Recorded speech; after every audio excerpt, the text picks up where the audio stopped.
السلام علیکم ورحمۃ اللہ وبرکاتہ۔ بسم اللہ الرحمن الرحیم،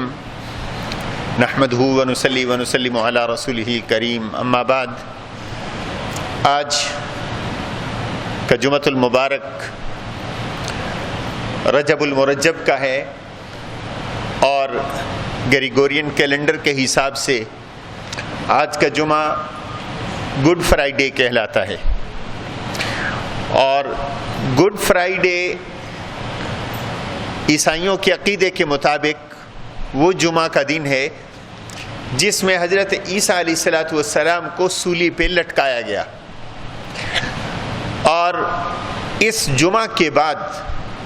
جو اتوار آتا ہے اس کو ایسٹر سنڈے بولتے ہیں، اور ایسٹر سنڈے کا عقیدہ یہ ہے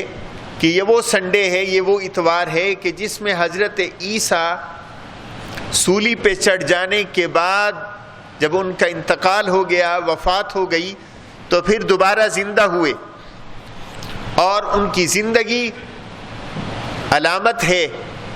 فرٹیلٹی کی۔ ان کی زندگی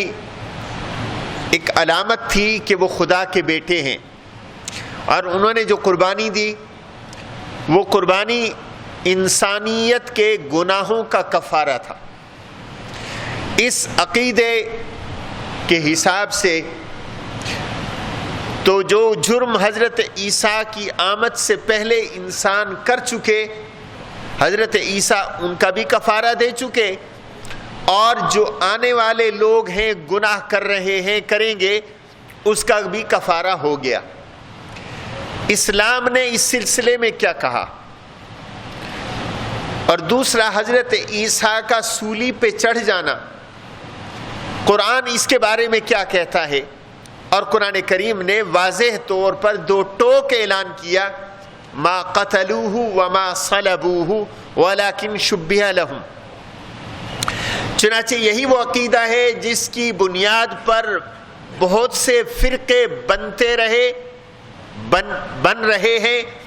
اور انہوں نے امت کو گمراہ کرنے کی کوشش کی کہ حضرت عیسیٰ علیہ السلام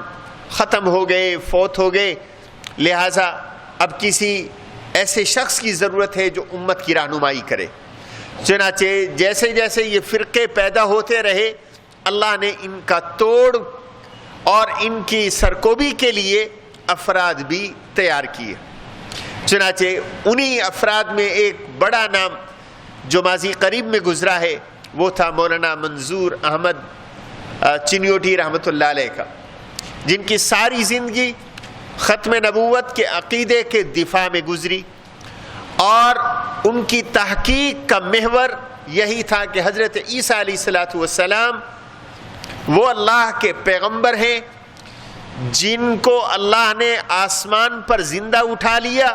اور قرب قیامت میں وہ آسمان سے زمین پر آئیں گے،